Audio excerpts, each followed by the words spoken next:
Hi guys, ഈ പുഴയും കടന്ന് പ്രമോ റിവ്യൂവിലേക്ക് എല്ലാവർക്കും സ്വാഗതം. അങ്ങനെ സിനൂപുമായുള്ള വിവാഹ നിശ്ചയം മുടങ്ങി. ശാരദയ്ക്ക് കുറേശ്ശെ ജയപാലന്റെ കള്ളത്തരങ്ങൾ പിടികിട്ടി തുടങ്ങി. കാവേരി പറയുന്നു തന്നെയാണ് ശരിയെന്നും മനസ്സിലായി. അത് മനസ്സിലാക്കിയ ശാരദ മറ്റൊന്നും ചിന്തിക്കാതെ നേരെ സുജാതയോട് പോയി തൊഴുകൈയോടെ കരഞ്ഞ് ഗംഗയെ വിനീതിനു തന്നെ ആലോചിക്കണമെന്ന് പറയുന്നു. അഹങ്കാരത്തിന്റെ കൊടുമുടിയിൽ ഇരിക്കുന്ന സുജാത ദേഷ്യത്തോടെ പറയുന്നത്, എന്റെ കഴുത്തിനു മീതെ തലയുള്ളപ്പോ ഈ ബന്ധം നടക്കില്ല. ഇവളുടെ കാലിന്റെ നഖം മുതൽ മുടിത്തുമ്പ് വരെ വിഷാവള് എന്ന് പറയുമ്പോഴും ശാരദ വീണ്ടും അപേക്ഷിക്കുന്നു.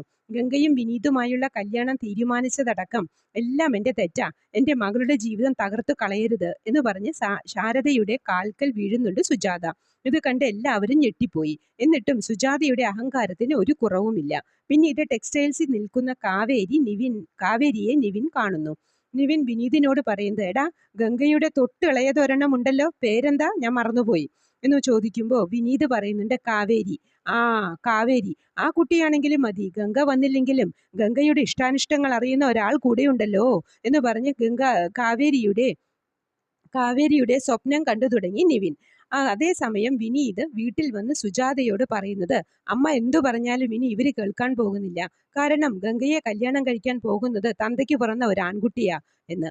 അതെല്ലാവർക്കും സമ്മതമാണെന്ന് അവരുടെ മുഖങ്ങൾ കണ്ടാലറിയാം. പിന്നീട് വിനീതും ഗംഗയുമായുള്ള നിമിഷങ്ങളാണ് നമ്മളെ കാണിക്കുന്നത്. ഇതൊക്കെയാണ് പ്രമോ റിവ്യൂ ആയി കാണിച്ചത്. പ്രമോ ഇഷ്ടമായെങ്കിൽ ലൈക്ക് ചെയ്യാനും ഷെയർ ചെയ്യാനും സപ്പോർട്ട് ചെയ്യാനും സബ്സ്ക്രൈബ് ചെയ്യാനും മറക്കരുത്. അടുത്തൊരു എപ്പിസോഡിന്റെ അടിപൊളി പ്രമോവുമായി വരുന്നതുവരെ കാത്തിരിക്കുക.